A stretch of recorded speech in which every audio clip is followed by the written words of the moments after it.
mengangkat kisah misteri, ironis, dan tragis dari berbagai belahan dunia.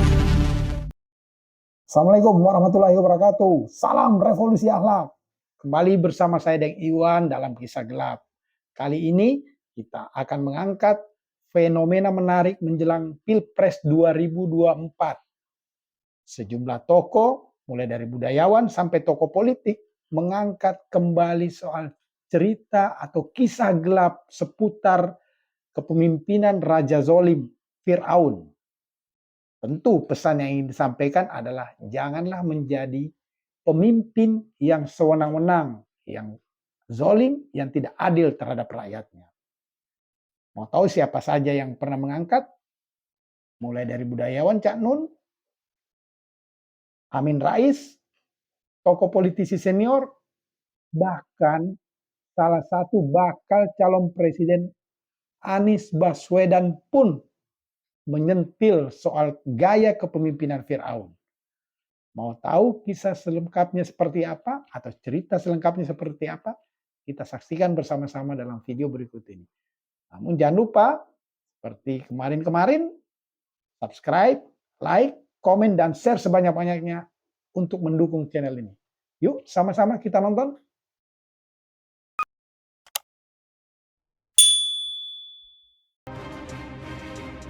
Cendekiawan Muslim MH Ainun Najib atau akrab disapa Cak Nun menjadi perhatian publik setelah potongan video ceramahnya viral di media sosial menyebut Presiden Jokowi sebagai Fir'aun dan Menko Maritim dan Investasi Luhut Binsar Panjaitan sebagai Haman. Hasil pemilu mencerminkan tingkat kedewasaan dan tidak rakyatnya. Betul tidak? Bahkan juga algoritma pemilu 2024. Kan gak mungkin menang. Wisa ono sing menang saiki karena Indonesia dikuasai oleh Fir'aun yang namanya Jokowi, oleh Korun yang namanya Antoni Salim dan 10 naga. Terus Haman yang namanya Luhut, kata Cak Nun dalam potongan video tersebut. Meski kemudian Cak Nun memberi penjelasan terkait ucapannya tersebut dalam video yang diunggah YouTube caknun.com pada Rabu 18 Januari 2023. Cak Nun heran dia bisa mengucapkan soal Fir'aun, Korun, dan Haman. Saya sendiri yang diberi ujian oleh Allah. Jadi ketika sedang indah-indahnya ma'iyah, ketika sedang puncak-puncaknya hidayah Allah menabur ke ma'iyah, itu saya sendiri yang keblodrok. Artinya saya dikasih ujian oleh Allah luar biasa, kata Cak Nun dalam sebuah video di acara Mocopat Syafaat dan Tawasulan di Taman Tirto, Kasihan, Bantul, Yogyakarta pada Selasa 17 Januari 2023. Cak Nun melanjutkan dalam bahasa Jawa yang artinya, diam-diam saya itu ngomong hal Fir'aun. Coba, dan itu saya kesambet. Itu saya tidak ada rencana tahu-tahu mengucap Fir'aun, Haman, dan Korun. Itu di luar rencana saya dan sama sekali di luar kontrol saya. Maka saya bikin video sama Sabrang, judulnya Mbah Nun kesambet, lanjutnya. Belakangan soal Fir'aun ini kembali ramai setelah diangkat oleh Ketua Majelis Syuro Partai Umat, Amin Rais. Ketika Cak Nun membicarakan Fir'aun dan kawan-kawannya serta membandingkan dengan Fulan dan kawan-kawannya, ya diambil saja pesan moralnya. Jika ada yang menghujat, kita dengarkan. Begitu pula apabila ada yang bersimpati, kita juga dengarkan, kata Amin dalam YouTube Amin Rais Official pada Sabtu 21 Januari 2023. Sehingga ada baiknya tidak usah dilaporkan ke polisi, sebab jika sedikit-sedikit dilaporkan ke polisi, saya khawatir nanti rakyat tidak akan berani lagi mengekspresikan pendapatnya karena sudah bungkam ketakutan. Nah, mungkin lonceng kematian demokrasi berdentang makin keras kalau praktik ini tidak berhenti. Tetapi semoga tidak ke arah sana, lanjut Amin. Kemudian Amin memaparkan soal sosok Raja Fir'aun yang berkuasa di masa Nabi Musa alaihissalam yang dikisahkan dalam Al-Quran. Menarik untuk diketahui bahwa nabi atau rasul yang paling banyak disebutkan dalam Al-Quran adalah Nabi Musa sebanyak 136 kali. Sementara tokoh paling kejam, biadab, raja tega, dan melakukan apa saja mencapai tujuannya, yaitu Fir'aun, juga disebut sebanyak 136 kali. Papar mantan Ketua Umum PP Muhammadiyah ini. Fir'aun yang membangun kesatuan elit dengan menghimpun kekuatan elit politik, elit militer, elit ekonomi, dan elit teknokrat untuk melestarikan kekuasaan yang zalim dan biadab, ujarnya. Karena itu, lanjut Amin, dengan namanya Fir'aun yang banyak disebut dalam Al-Quran akan menjadi pengingat atau pelajaran sejarah moral yang harus dicamkan dan tak boleh diulangi oleh penguasa.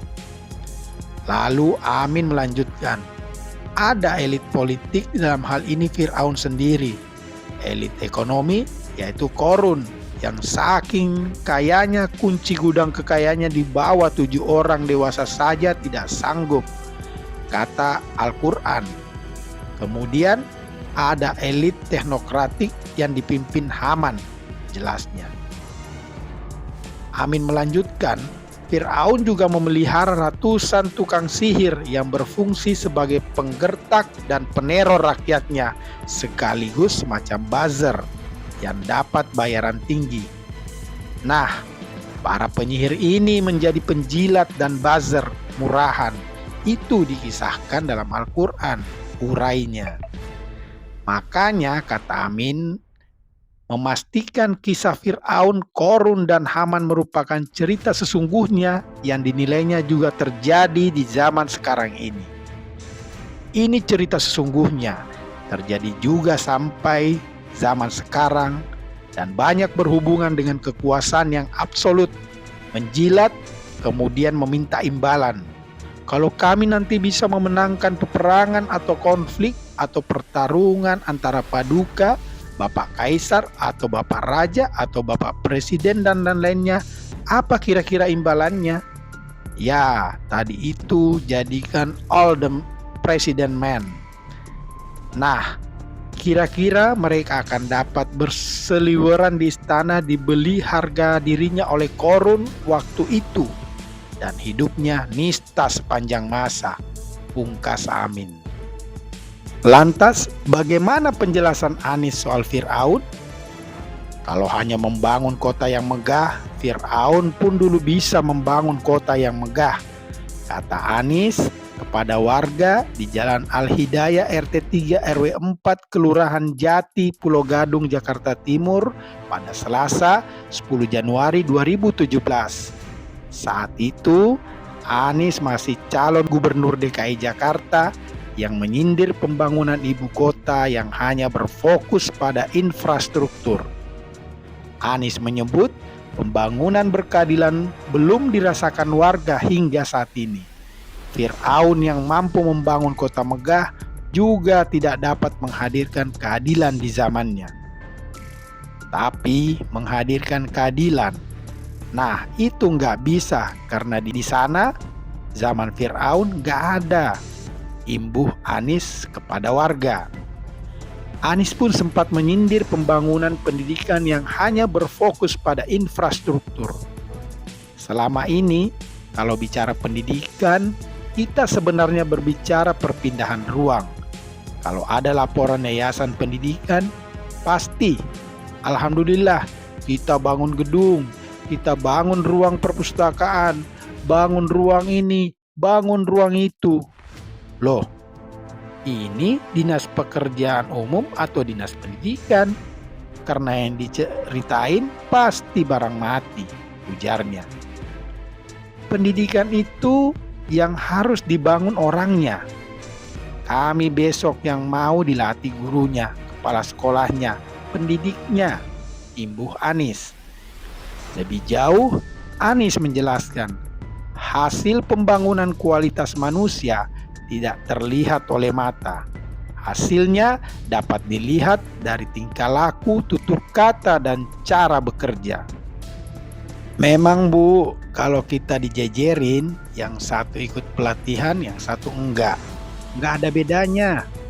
Jangan hanya cari yang kelihatan mata. Akhlak itu enggak kelihatan di mata. Akhlak itu kelihatannya dari mana? Saat bertutur kata, saat berbuat, saat dia bekerja. Di situ akhlak baru kelihatan. Nah, kita ini sebenarnya pengen lihat apa? Kali dulu dan sekarang.